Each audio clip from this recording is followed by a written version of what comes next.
Uue toote lisamine e-poodi. Siin näites on meil juba 4 toodet. Lisame nüüd 5. juurde. Võtame nimekirja üleval nurgas oleva lisa uus toode. Klikime seal ja sisestame siia toote nimetuse. Näiteks Nikoni fotokas. Jätka. Nüüd tekib meil leht, kust me saame sisestada selle toote täpsemaid andmeid, kirjeldust, hinda, laoseisu.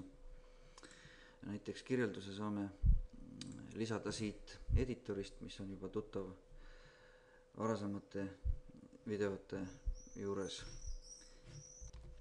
Siin saab sisestada nii tekste, pilte, mõõtude tabeleid, linke, ükskõik mida tavalise sisu lehegagi teha saab.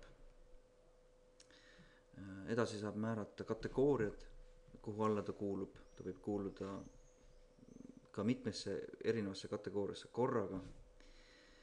Ja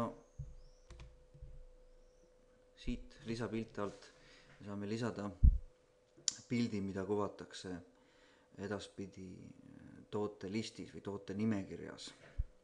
Lisame siit selle pildi ära. Meil on juba välja valitud pilt.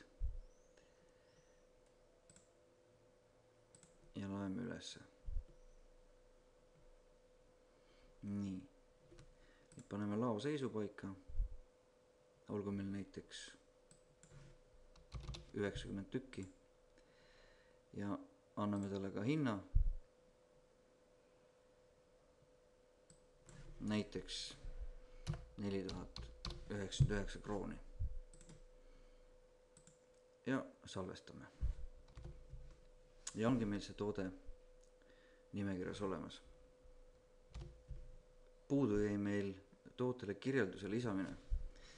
Vaatame selle ka üle. Lähme uuesti siia tootesse sisse. Võtame siit toote taga oleva muuda nupu. Klikime siin ja sisestame siia mingi kirjelduse. Minul on see kirjeldus juba teises failis valmis tehtud. Nii. Ctrl-C ja Ctrl-V.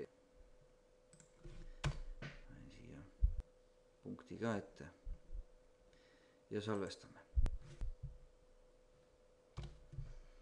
Ja ongi meie toode lisatud.